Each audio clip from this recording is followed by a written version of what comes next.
Differentiated Instruction by Stacey Leigh. Differentiated instruction is where teachers respond to the variety of needs of students with the help of various techniques and strategies to provide an enriching learning experience to a variety and diverse group of learners. Every student brings a different perspective to the learning environment.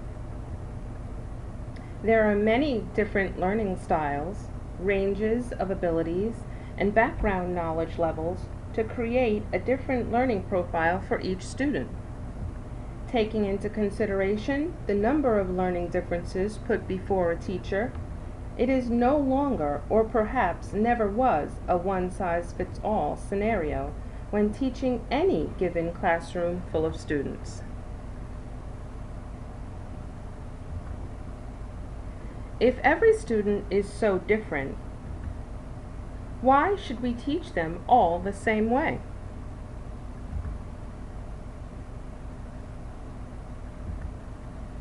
We have to consider that in any given classroom full of students, there are at least the very basic of differing needs.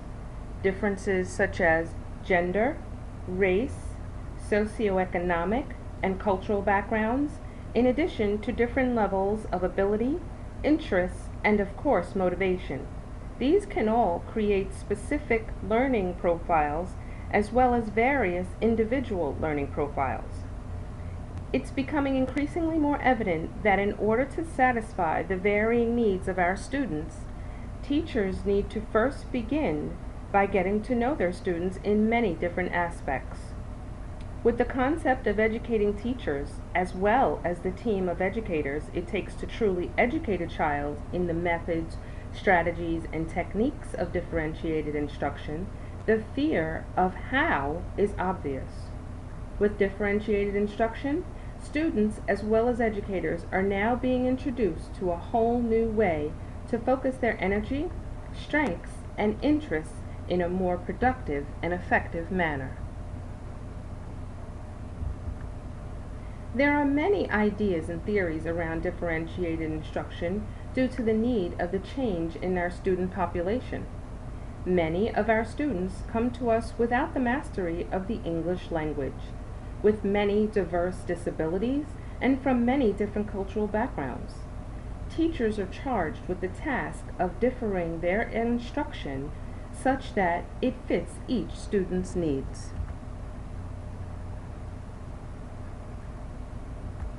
Teachers are considered more of a guide through education in this differentiated instruction theory. Teachers are part of the team and must be flexible, among other things, in order to help their students make academic progress. One theory in particular cites the work of Russian psychologist Lev Vygotsky. Vygotsky's work proposed a theory called Zone of Proximal Development, ZPD, in which the development of higher cognitive functions in children saw reasoning as emerging through practical activity in a social environment. Through the use of speech, children are able to communicate to and learn from others through dialogue, which is an important tool in the ZPD theory. Additionally, Vygotsky states that through play, the child develops abstract meanings separate from the objects in the world, which is a critical feature in the development of higher mental functions.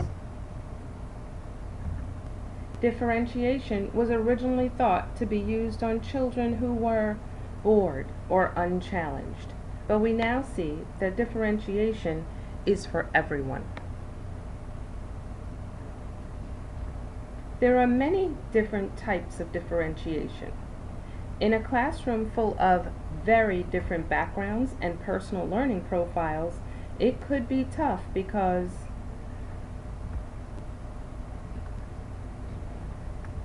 each student experiences learning differently and from their own unique perspective.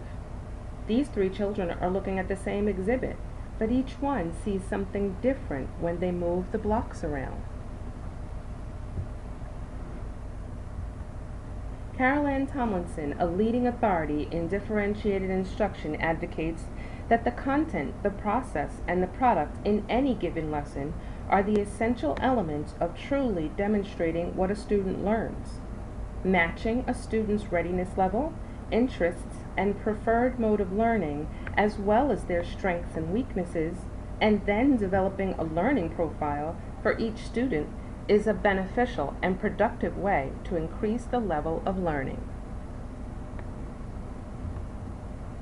Focusing on the content that you want to teach, then varying the process by which each child learns this content to facilitate their absorption of the material, and being open to the version of the product the student produces is key. There are many ways, as you can see in this diagram, to do so.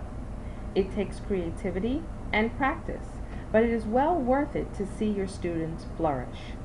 Jigsaw, small group instruction, literature circles, graphic organizers, varied questioning activities, etc. are all dynamic instructional strategies that can be learned and used for fun, flexible, and effective absorption of content material. Tiered lessons, Tomlinson says, is the meat and potatoes of differentiated instruction, and here's why. Once you have determined which level each student falls within, you can effectively group your students such that they can begin to learn at a particular pace and move them along their own individual readiness continuum, freely moving them as they progress. This is your starting point. Once your students have a starting point, it does not mean the teacher is creating a dozen or more different lesson plans for each lesson. It can be more like 2 or 3 options to match the students' levels. The students can then begin to work progressively, confidently, and most importantly, independently. Multiple learners have different needs, so we modify by taking one lesson and utilizing various techniques and strategies. We accommodate for the many learning styles we assess in our classroom to increase the likelihood of success for all. The concept of multiple intelligences was introduced by Howard Gardner in 1993. He defined 8 intelligences and then the 9th. The Gardner Multiple Intelligences Inventory System is an effective tool that teachers can utilize early on to informally assess their students' learning styles. This can prove to be very helpful when getting to know the needs of your students. Here is an example of the possibility of using all 9 intelligences to create a wonderfully creative, differentiated lesson plan. Do you think it's possible?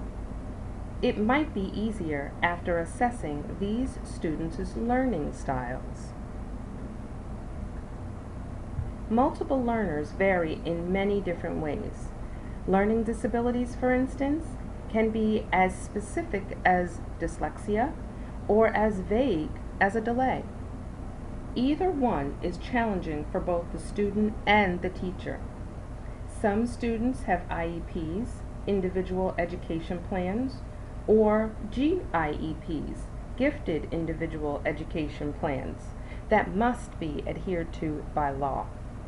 There are also a bevy of disabilities that classify as either HID, high incident disabilities, or LID, low incident disabilities, in addition to physical disabilities that require accommodations as well, all of which differentiating will assist in. Modifying for all these types of disabilities can be collaborated within a general classroom environment to give any student a more inclusive experience. Modifying class assignments in a meaningful way will prove less disruptive and more generalized in usage as practice of such techniques progress with effort and intent. More severe physical disabilities obviously will require more ingenuity, but again, with practice and more frequency of modification, it is likely that more opportunities for smooth, more routine, generalized accommodations will develop such that each student's needs can be implemented into an inclusive environment. Here you can see a great list of modification activities that can be used. Universal design for learning is the theory that learning is going on in 3 different areas of the brain. Each area has its own specific function: recognition, strategy, and the effect that learning has on the brain such that it can perform the skill it has learned. With universal design for learning, lessons are planned so that all areas can be addressed in a flexible way through presentation, expression, and engagement. Let's not forget that we have to address the fact that some students may possess barriers which can vary from personal to academic that can prevent them from absorbing content in a specific way. So we employ the use of as many options as possible. Some are the use of diagrams for our struggling reader, or maps for our spatial learner, or coloring perhaps for our hands-on tactile learner. While these strategies and techniques for absorbing content, varying processes of instruction, and many forms of products assist our students academically, we have to remember that behavior and social skills is a big part of our classroom environment as well. It's important that we embed appropriate, respectful, useful social skills as our students learn. While some students will come to our classrooms with the necessary social skills needed, some students may need more help in this area. For this reason, we incorporate behavioral modification intervention tools and techniques to help keep everyone on track. Behavior contracts, incentives, tally sheets, reminders to be respectful and kind, etc. give students more control and accountability for their behavior and give them more opportunity to succeed. Now, while the students have work to do in this area, the teacher as well will have to incorporate consistency in his or her actions. Tips like planning your approach to a specific situation, modeling positive behavior, monitoring certain behaviors, being consistent in the behavior expectations, and making those expectations clear will assist students in manifesting appropriate school behavior.